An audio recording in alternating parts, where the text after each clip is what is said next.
Hello, everyone, and welcome back to The Hum, a Kansas Hoops podcast via the Field of 68. I'm your host, Sam Lance, and I'm here with Jackson Bezdek. And today we have a bit of an emergency episode with some news that came out yesterday regarding the health of this Kansas basketball team moving into the NCAA tournament. So Jackson and I will be going over that and kind of discussing how that changes things for Kansas in this March Madness tournament. So stay tuned with us. We'll be right back.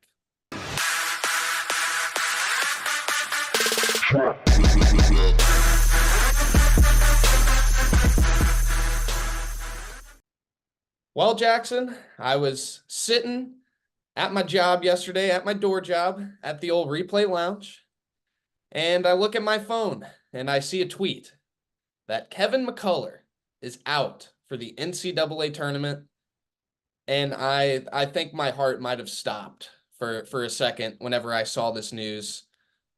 It's unfortunate, man. We'll kind of get into it here in a second, but what was just your first reaction? You see the news. What's going through your head, Bez? I was pretty upset, pretty pissed off. First reaction, but then I wasn't even really surprised. Honestly, I had the Kevin juice towards the end of the year was just not there.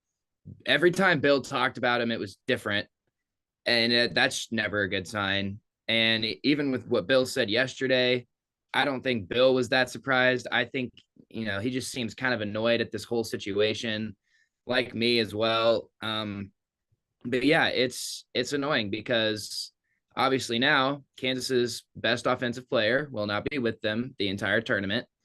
And yeah, it's super unfortunate. I'm kind of trying to still decide what lane I stand on, but yeah, I overall not happy.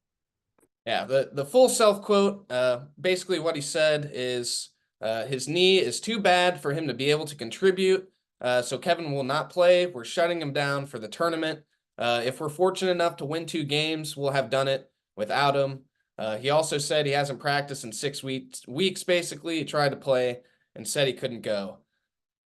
This is what I kind of think happened with this whole situation. And I know it's not great to speculate, but what I would assume is, Bill Self even said it yesterday. It's put up or shut up time right now. And I would assume that if Kevin McCullar, like Bill Self sat him down, it's like, all right, like if you can't go for this game, like we need you now. Like it's now or never. I think Bill Self, as Vernon said in his newsletter, I think he drew a line in the sand. I think it's like you're with us, or we're gonna have to move on without you. And unfortunately, Kevin McCullar, he can't play. Like it's that simple. He just can't play, and it's unfortunate. It really is. Yeah, I mean, I trying to go day to day like in the tournament is such a mess because the only day to day you should be worrying about is winning the damn basketball game, not whether or not one of your players is maybe going to be healthy to play. So yeah, I totally agree with what Bill did. If you're not ready to go the first game, we're not going to do this dance with you for the next 2 weeks trying to figure out if you're healthy or not. You're just done. You're just going to be done. If you're not ready by game 1, which I mean, I think that goes into the speculation. Like, bone bruises are tricky, but I mean, I don't. What are we doing here? Like, Kevin, honestly, like he looked fine against Houston. I understand why he didn't play in the Big 12, but when asked about it during the Big 12, Bill said that if it were an NCAA game, Hunter wouldn't play, but Kevin would have played. Yeah. And Kevin literally hasn't done any physical activity whatsoever since that date. So I'm kind of confused as to how it got worse in that time period, but whatever. Yeah, I think what it was is I don't think it got worse. It just didn't get any better, with time, and that's not a good sign. This is the statement from Kevin McCullar that he released yesterday. He said, first he'd like to address Jayhawk Nation. Thank you for the support. In regard to me not playing in March Madness, if I could play, I would. I'm more devastated than anyone, knowing I can't play and compete alongside my team, and that my college career has now come to an end. He says that he's done everything he possibly could to get back to playing. This included 6 to 7 hours a day in the training room. Kansas staff for over a month now, while not being able to participate in practice. He's various treatment options, all sorts of stuff he kind of explains there. And then he says, This is the best time of year, and I wish I was able to help my brothers and KU on the court during this time, but unfortunately I cannot.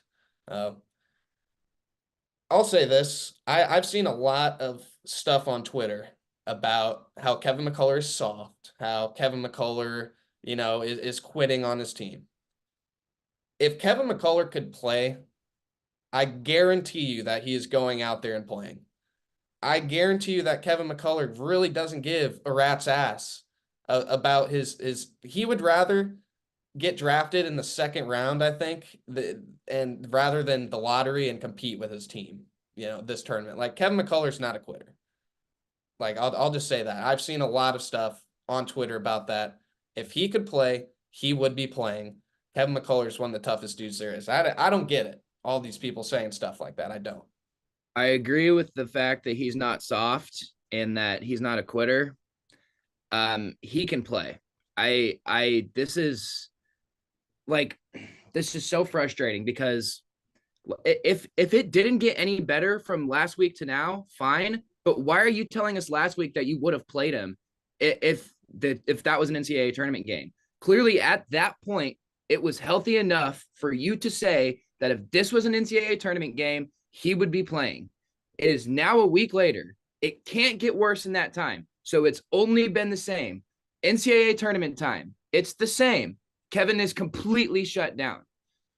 Kevin, there are people, this is what I'm going to speculate. There are people in Kevin's life that he's listening to that do not care about the Kansas Jayhawks, that do not care about his teammates, that do not care about the success of this program. Kevin is not involved in that, but unfortunately, that is who he has chosen to listen to, and he has chosen to listen to that. If it's up to Bill Self, Kevin is playing. That's all I'm saying. And the doctors, who knows what the hell the doctors are saying? At this point, they're just like, dude, if you feel fine, you're probably good to go. It's just a bone bruise. Like, I'm sure that's what the doctors are saying. So it's really between McCullar's camp and KU. And obviously, McCullar's camp is winning by a large margin here. But you're right. It's not Kevin himself. Not tearing down Kevin, not calling him like Kevin quit on his team. That's not happening. That, like, you ask anybody on the team, they're going to be like, dude, what? Like, he's been the most vocal at practice, the most vocal on the bench, yada, yada, yada. It's not about Kevin personally. It's how this business works, man. Kevin's not the only guy this has happened to. This happens to 10, 12 guys every single year across different programs. It just hasn't really happened to Kansas yet. So that's why we're all upset about it. Yeah, Hunter Dickinson even quoted McCullar's statement, and it was basically like, yeah, the ones in the locker room, the ones behind the scenes knows, how much you've tried to play for us the past couple months. And yeah, I don't doubt that at all. Kevin McCullar is like, he's a tough dude. He's a tough dude, man. But so Kevin McCullar's out, Jackson. Hunter Dickinson is going to play. Bill Self said he's looked great. He's been practicing contact now. He's going to play. So Hunter Dickinson is back. In your mind, how much does this change thing for Kansas? How much does it change? Because I had Kansas in the Final Four, Jackson. Right. I think that changes a little bit. I mean, I think to make a Final Four Phoenix run, you need Kevin McCullar. I think that window is very, very small now. The best month of the year is here, which is why you need to know that we are now partnered with BetMGM. We'll be using BetMGM lines to make all of our picks, and we'll have special offers for the listeners and the viewers of the Field of 68 all through the NCAA tournament. If you haven't signed up for BetMGM yet, you can use the bonus code FIELD, and you will get up to a $1,500 first bet offer on your first wager with BetMGM, regardless of whether or not that bet hits. Here's the best part. All you need to do is deposit and bet $10 of your hard-earned money. This is how you make it work. Download the BetMGM app and sign up using the bonus code FIELD. Deposit at least $10 and place your first wager on any game, and you get up to $1,500 in bonus bets, regardless of the outcome of your bet. Just make sure you use that bonus code FIELD when you sign up. Most importantly, we do have some fun stuff coming for the conference tournaments and especially for the NCAA tournament. Bet insurance tokens, college hoops odds boosts, and what I love the most, a nice parlay boost for anything you could possibly imagine betting on in the NCAA tournament, from odds and getting an at-large bid to Final Four futures to the highest seed to make to the Sweet 16. I'm calling it right now. BetMGM is the king of the prop bet for your March Madness needs. So go download the BetMGM app, use the code FIELD, and sign up today. And while I've got you, a quick request: the best way to support the Field of 68 and our content you get for free is to engage with us. Rate and review the pod, like and share the YouTube videos, tell your friends about us. It helps in a world where the algorithm is king. And now, back to the show. However, in terms of the first weekend, I don't think it changes a whole lot, because the issues that Kansas will have with Samford is the fact that they can shoot lights out and they go. Well, okay, the defensive part of this game, this was going to be a feed hunt type of game from the get-go. So I think just in terms of the Samford matchup, it honestly doesn't change a whole lot. And the Vegas spread also changed by only 1 point. So clearly I'm not the only person who thinks that. Second round, Gonzaga McNeese, that's already a toss-up in itself. So who even knows how that matchup's going to look? And that's the second day coming after, it's a boom, boom. And it's probably best that Kevin doesn't involve himself in that anyway at this point. Are we going to see a Nick Timberlake Towson mixtape March, Jackson? Are we going to see it? I'll let you take the yes, because I know you're excited about it, and I'm going to say no. I think it's coming. I don't know. Kansas needs something. Like, I feel like a lot of people out there just kind of have been like, all right, Kansas is done now. They're without Kevin McCullar. They're done. Right. They're losing to Samford. Like, I saw somebody like, quote tweet the McCullar tweet and like screen record them changing their pick to Samford. Obviously losing what would have been, in my mind, a first-team All-American if he stayed healthy. It's like that's huge. But Kansas isn't just going to quit. And Elmarko Jackson, Nick Timberlake, they got a lot to prove. Like, they've had, like, everything that has happened this year, this season, doesn't matter anymore. It's all about what they do. And nobody will remember what Nick Timberlake's season was like if Nick Timberlake averages 15 points a game in March Madness. Nobody is going to remember Elmarko Jackson's struggles as a freshman if he comes out here and balls in March Madness. So Kansas isn't going to quit. I really think, just get to that game against Purdue. I want to see the Jayhawks try to play Purdue undermanned, see where it goes. I want to get to that game. That's the game I want to see. So no, I think that's where missing Kevin starts to show up, is in the Sweet 16 Elite 8 weekend. I think this first weekend, I think it goes about the same for Kansas as it would have if Kevin was playing. I mean, obviously you want Kevin, but we're looking at best case scenario here. I like Elmarko to have a better March than Nick. If I'm going to pick like a guy that's going to have a big March, I'd go Elmarko over Nick. Simply just because this is it for Nick, college basketball in general, and I'm already worried about his confidence as it is. And if Kansas gets down 12 in the first half, he could just be like, soak it in type of moment for him. Well, this is going to be it. I'm 0 for 4 again. Elmarko, this is his transfer portal audition tape. And I know we haven't really talked about the roster looking what it's going to look like next year, but Kansas is going to have a lot of really good guards next year. And it is very, very possible that Elmarko will not be with Kansas. And if he's even thinking that remotely right now, he's got to go have a huge tournament for as long as Kansas sticks in it, because this is when teams are watching. Obviously, kids are already – don't even get me started on the portal right now, Sam. Don't even get me started on the portal right now. It is so ridiculous. But yeah, I agree with you. I think Kansas is not cooked. This isn't done. This isn't a pencil in Samford. I still think Kansas beats Samford, but yeah. Hunter Dickinson's probably going to go off for 40 and 20 in that game. I'm absolutely looking alt line 40 points. 100% I'm going to look at it. Who starts, Jackson? Who do you think, Timberlake or Elmarko? I really think that Elmarko would fit better starting and, kind of Kansas latching on to, I think, what should be more of a defensive identity for this March run. Yeah. I don't know about you, but I think bringing Timberlake's scoring off the bench, it might be better for Kansas than bringing Elmarko.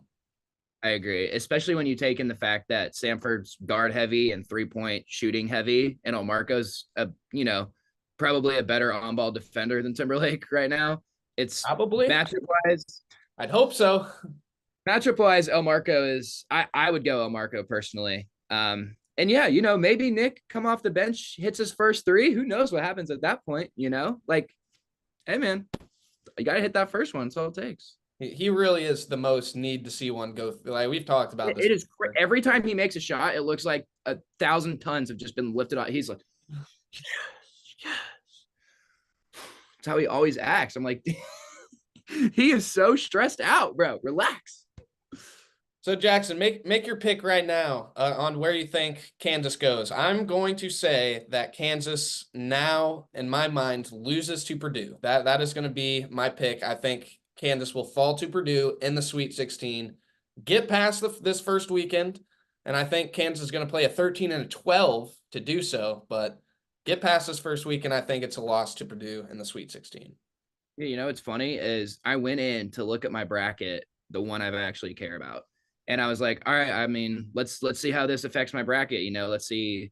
And I had Kansas losing to Purdue in the Sweet 16. And I was like, oh yeah, I'll keep it. So yeah, that's where I've been and that's where I'm staying. Well, there you have it, y'all. Kevin McCullar is out for the NCAA tournament, not playing for Kansas. Kansas down one of their best players. March Sadness, Jackson. We are in March Sadness right now with this, but that's all we have for you guys today. A little emergency podcast to talk Kevin McCullar.